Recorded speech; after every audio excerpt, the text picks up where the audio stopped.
বাইরে গেলেই ইমান হারিয়ে যাবে, মানুষের পিটাবে। বাইরে যায় না, বাড়িতে থাকো, ভালো যেটা সেটা নেও, খারাপ যেটা সেটা ছেড়ে দাও। তিনটা কথা বললেন। তখন সাহাবী বলছেন, আল্লাহর নবী, আচ্ছা ঠিক আছে, আমি বাড়িতেই থাকলাম, বাইরে গেলাম না, কিন্তু ও যদি আমার বাড়িতে এসে মারে? এটা সাহাবীর জিজ্ঞাসা। তখন কি হবে? তখন আল্লাহ রাসূল বলছেন, তাহলে যদি বাড়িতে এসে মারে, তাহলে আদমের 2 ছেলের ভালোটার মতো হয়েও। আদমের 2 ছেলে, কাবিল বলল, এ হাবিল, তোকে আমি মারবো। তখন হাবিল বলল, তুমি মারো মারো, আমি তোমাকে মারবো না। কথা বোঝা গেল না? বাড়িতে এসে যদি মেরে যায় তবে বলতে, তুমি মারো, আমি তোমাকে মারবো না। তুমি আমার পাপ আর তোমার পাপ নিয়ে বিচারের মাঠে উঠিও, আমি পাপ মুক্ত অবস্থায় উঠবো। বোঝা গেল না কথা? যখন সাহাবী বললেন যে ঠিক আছে আপনার কথা আমি মানলাম, মুখটা বন্ধ রাখলাম, বাড়িতেই থাকলাম, তো ওই যদি এসে আমাকে বাড়িতে মারে তো আমি কি করব? তখন কি উত্তর দিলেন আল্লাহ নবী বলেন তো? আদমের 2 ছেলের ভালোটার মতো হয়েও। আদমের 2 ছেলের ভালোটার মতো হয়েও। ভালো কে? হাবিল। খারাপ কে? কাবিল। কাবিল হাবিলকে বলল, তোকে মারবো। তখন হাবিল কি বলল? তুমি মারো মারো, আমি তোমাকে মারবো না। ঠিকই কাবিল এক সময় হাবিলকে মেরে দিল। লাশ পড়ে আছে, কি করতে হবে তা তো জানে না। যখন মারা গেছে তখন মনটা খারাপ হয়েছে, মানে নিজের ভাই তো, মনটা খারাপ হয়েছে, কেমন হয়ে গেল, কি করলাম। 2টা কাক এসে মারামারি করলো, একটা মরে গেল, তো জীবিত কাকটা গর্ত খুঁড়ে ওকে পুঁতে দিল। তখন লজ্জা পেল যে কি করতে হবে সেটা আমার বোঝা গেল না। আমি কাকের কাছে শিখলাম, যে গর্ত খুঁড়ে কাবিল হাবিলকে মাটিতে পুঁতে দিল। ওরা 2 ভাই কুরবানি পেশ করেছিল। আসলে বোনকে বিবাহ করতে পারেনি, সেই জন্য রাগ হয়নি। আসলে হাবিলের কুরবানি কবুল হয়েছে আর কাবিলের কুরবানি কবুল হয়নি, তখন মন খারাপ হয়ে গেছে ওর। তো বলছে হিংসা, এর নাম হিংসা। হিংসা দিয়ে চলছে সব। হিংসা মুক্ত প্রতিষ্ঠান জামিয়া সালাফিয়া। অবাক হবেন আপনি, 50-60 জন শিক্ষক বসে আছেন আপনার বাড়ির পাশে, যেটা কেউ কোনোদিন কারোর বিরুদ্ধে মুখ খুলতে পাবে না। মুখ খুলতে পারবে না, মুখ খোলা নিষেধ। শিক্ষকদের ঘোষণা দেওয়া আছে, কে কোন দল করছে, কে কোন সংগঠন করেছে, ছাত্র করতে পারবে না, শিক্ষক করতে পারে। মুখ খোলা নিষেধ। খালি গল্প হবে কিভাবে ছেলেকে ভালো পড়ানো যাবে, কোন শিক্ষক কতদূর ফাঁকি দিল নাকি, এই চেষ্টা।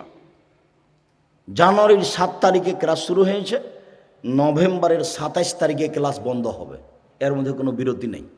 যাও, এই কুরবানির ছুটি আর কোথায় কোথায় এমনি যেটা জরুরি ছুটি সেটা আছে, রমজানের ছুটি, এর নাম জামিয়া সালাম।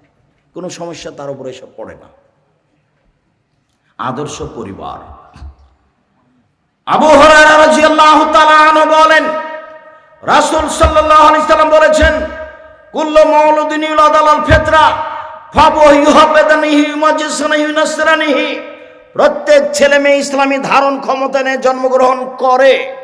ছেলেটা দাড়ি ছাড়তে পারবে, ছাড়লো না কেন, কেটে দিল কেন? ছেলেটা টাকনোর উপরে প্যান্ট পরতে পারবে, পরলো না কেন, টাকন নিচে পরলো কেন? ছেলেটা 5 ওয়াক্ত সালাত আদায় করতে পারবে, করলো না কেন? ছেলেটা মানুষের বদনাম না করে দোকানে আড্ডা না পিটে বেঁচে থাকতে পারবে, থাকলো না কেন? মেয়েটা পর্দা করে বাড়িতে থাকতে পারবে, থাকলো না কেন? মেয়েটা কেন নগ্ন পোশাক পরে স্কুল কলেজে গেল? মেয়েটা কেন যুবতী মেয়ে দুলা ভাইয়ের হাত ধরে চলে গেল? কেন চলে গেল? ও তো জন্ম নিয়েছে আদর্শের ওপরে, ও তো জন্ম নিয়েছে ইসলামী নীতির উপরে, এমন হলো কেন? আল্লাহর নবী বলছেন ওর বাপ মা তাকে এমন করেছে। তাহলে আমার প্যান্টটা টাকানোর নিচে কে করেছে? আমার বাপ। আব্দুর রাজ্জাক সাহেব, এটা কি উল্টা হচ্ছে? জিনা একবারে হাদিসের অনুবাদ আপনাকে আবার দেখাচ্ছে, একবারে হুবাহু। আমি 5 ওয়াক্ত সালাত আদায় করি না, এটা আমার কে করেছে? আমার বাপ। ক্লাস 10-এ পড়ে আমার মেয়ে দুলা ভাইয়ের হাত ধরে ঘুরছে, এটা কে করেছে? আমার মা বাপ। এইখানে কতগুলি মেয়ে ইন্টার পাস করেছে, বিএ পাস করেছে, এমএ পাস করেছে, বসে আছে, মাথায় কাপড় নাই, শীতের দিন। এটা কে করলো? ওর মায়ে করেছে। এটা কে বলছে? আল্লাহ নবী বলছে। সবাই ইসলামী নীতিতে জন্মগ্রহণ করেছে। ইহুদি হলো কেন? বাপমা করেছে। খ্রিস্টান হলো কেন? বাপমা করেছে। আগুন পূজক হলো কেন? বাপমা করেছে। চাঁপায় নবাবগঞ্জের ভাষাতে বলে সঙ্গ দোষে লোহা ভাসে। সঙ্গ দোষে লোহা ভাসে। লোহা এমনি পানিতে ছেড়ে দেন তো ডুবে যাবে, লোহাকে কাঠের সাথে লাগিয়ে পানিতে দেন তো ভাসবে। সঙ্গ দোষে লোহা ভাসে, সঙ্গ দোষে লোহা ভাসে। আবু হুরায়রা রাদিয়াল্লাহু তাআলা আনহু বলেন, কুল্লু নাফসিন মিন বানি আদম সাইয়্যিদ, আদম সন্তানের সবাই নেতা। আর রাজুলু সাইয়্যিদ ফি আহলিহি, বাপ হলো পরিবারের মালিক, কর্তা। ওয়াল মারাতু সাইয়্যিদা ফি বাইতিহা, মা হলো বাড়ির কর্ত্রী। নিজের কাজ করে যে তাকে বলে কর্মী, অপরের কাজ দেখে যেই তাকে বলে কর্তা। বাপ হলো কর্তা এ বাড়ির, মা হলো কর্ত্রী। নিজের কাজ করে যে তাকে বলে কর্মী, অপরের কাজ দেখে যেই তাকে বলে কর্তা। নিজের কাজ করে যে তাকে বলে কর্মী, অপরের কাজ করে যে দেখে যেই তাকে বলে কর্তা। মা নামাজ পড়লেন, ইনি হলেন মহিলা কর্মী। আর মেয়েকে বলেন, আম্মু আম্মু চিচি, বেলা হয়ে গেছে, আজান হয়ে গেছে, উঠো আম্মু উঠো আম্মু উঠো, সালাত আদায় করো। এখন মা কি? মা কর্ত্রী। আর আপনি বাপ সালাত আদায় করে এসেছেন, আপনি কর্মী। আব্বু আজান হয়ে গেছে চলো, এখন আপনি কি? কর্তা। বুঝা যায় না মনে হয়? আল্লাহ রাসূল বলছেন আপনি কর্তা, আর আপনার স্ত্রী কর্ত্রী। নিজের কাজ না করে অপরকে চাপিয়ে দিলে হবে না।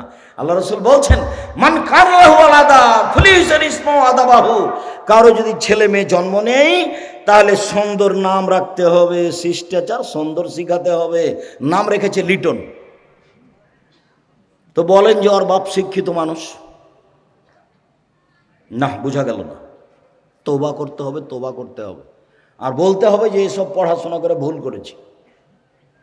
কই, আমরা তো ছেলের নাম লিটন রাখিনি, আমরা তো মেয়ের নাম লিজা রাখিনি। কি যে শান্তা টান্তা, কি যে হিন্দু মেয়ের নাম রেখেছে, আল্লাহ ভালো। কিভাবে যে তার কাছে এত খারাপ নাম প্রিয় হলো? তার মানে যেই বাপ সব সময় ছবি মূর্তি দেখে, সেই বাপ কি ছেলেকে বলবে বাবু কানে ইয়ারফোন লাগায় না? মাও জানে আর বাপও জানে যে ইন্ডিয়ান গান চলছে।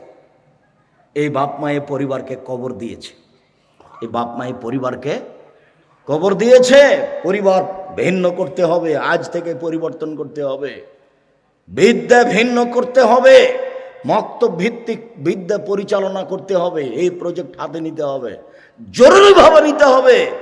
কত দিন লাগবে সফল হতে সেই চিন্তা পরে। যেদিন আমি 90 সালে বক্তব্যের মাঠে নামি, সেদিন কি আমাকে মানুষ এভাবে সালাম দিত? বিমানবন্দরে ঢুকলে দেখি মানুষ আমার পিছন দিকে খালি দৌড়াইতেই থাকে, দৌড়াইতেই থাকে। আর কোনো মহিলা পুরুষ বাচ্চাটাকে পাশে নিয়ে এসে বলে, অনুরোধ একটু খালি আমার বাচ্চাটার সাথে আপনার ছবি নেব একটু। জি না, আমি কারোর সাথে ছবি উঠাই না। ঢোকার সাথে সাথে কে কোন দিক থেকে এসে কাজ করছে। তো আমি কিভাবে পরিচিত হলাম? এই বিদ্যে মানুষ একটু বুঝে শুনে। আমি সাধারণ মানুষ, আমি কোনোদিন কারোর সুবিধা ভোগ করতে চাই না, কিন্তু দেখি ওইরকমই আছে। এই মাসুম কি হলো? গাড়ির আপনার 1000 টাকা জরিমানা। কেন? গাড়ি বিপদ সময়ের উপর দিয়ে ঘন্টায় 80 কিলোমিটার চলবে, 100 মিটার চলেছে, তো টাকা নেবে। বলছে আমরা একটু যাচ্ছিলাম চট্টগ্রাম, যাচ্ছিলাম আমরা সিলেট, গাড়িতে কি আছে? আব্দুর রাজ্জাক বিন ইউসুফ আছে। আরে খাতা কলম ছেড়ে দিয়ে বলো কি? আমার স্ত্রী তো সবসময় তার বক্তব্য শুনে, আরে হুজুর ভুলে গেছে, মাফ করেন, টাকা পয়সা লাগবে না, আপনি যান। তো বিদ্যার প্রজেক্ট নিয়ে আসতে হবে, যেটাতে ছেলে মেয়ে আহাল পরিবার সব ঠিক হয়ে যাবে। রাসূল সাল্লাল্লাহু আলাইহি সাল্লাম বলেছেন, কুল্লুকুম রাইন ওয়া কুল্লুকুম মাসউলুন রায়াতিহি, প্রত্যেকেই নিজ নিজ দায়িত্বশীল, দায়িত্ব সম্পর্কে বিচার মাঠে জবাব দিতে হবে। আর রাজুলু রাইনা আহলে ফি বাইতিহি, বাড়ির মালিক বাপ তার পরিবার সম্পর্কে বিচার মাঠে জবাব দিতে হবে। অল মারা তো রাইয়ে, স্ত্রী হচ্ছে বাড়ির দায়িত্বশীলা, তার ছেলে মেয়ে তার বৌমা সম্পর্কে তাকে জবাব দিতে হবে।